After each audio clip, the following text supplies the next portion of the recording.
মাথাভাঙ্গা শহরে 12 নম্বর ওয়ার্ডে একটি টোটো ফেলে পালিয়ে গেল দুষ্কৃতীরা। আর এই ঘটনায় ব্যাপক চাঞ্চল্য ছড়িয়েছে এলাকায়। স্থানীয় সূত্রে জানা যায়, এলাকার বাসিন্দারা সকালে কয়েকজনকে একটি টোটো নিয়ে দাঁড়িয়ে থাকতে দেখে। তারপর সন্দেহ হওয়ায় জিজ্ঞাসাবাদ করলে তারপর তারা টোটো থেকে সেখান থেকে পালিয়ে যায়। এই বিষয়ে স্থানীয় এক বাসিন্দা সুজন দাস জানান, সকালে মর্নিং ওয়াকে বেরোনোর কয়েকজন নজরে আসে একটি টোটো নিয়ে 4 জন দাঁড়িয়ে রয়েছে। সন্দেহ হয় তাদের জিজ্ঞাসাবাদ করলে তারা জানায় টোটোটিতে চার্জ নেই, বন্ধুর বাড়িতে চার্জ দেবেন। কিন্তু তারপরেই সেই 4 জন টোটোটি রেখে পালিয়ে যায়।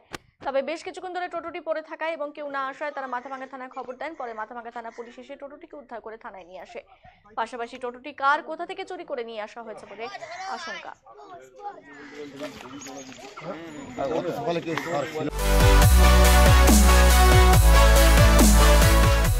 আমাদের শক্তি আপনাদের নির্ভরযোগ্যতায়, আমাদের ওই সততা আপনাদের বিশ্বস্ততায়, আমাদের প্রত্যেকটি গৌরত্ন পরীক্ষিত এবং কার্যকারী।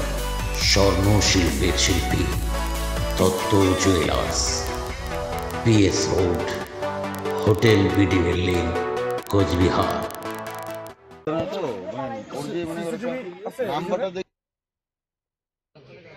সকালবেলায় কিছু লোক এখানে মনে করো সকালবেলায় মর্নিং ওয়াক করতে বাইর হয়।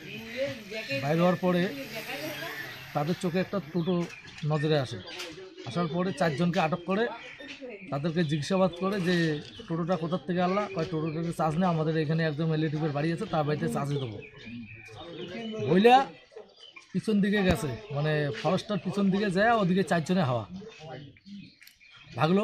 তারপরে টোটো তো তখন থেকে পড়ে আছে। তারপরে মাথামা থানায় খবর দেওয়া হলো, পুলিশ প্রশাসন এসে টোটোটাকে উদ্ধার করে মাথামা থানায়। কত নম্বর ওয়ার্ড এটা? এটা 12 নম্বর ওয়ার্ড, নেতাজি পাড়া।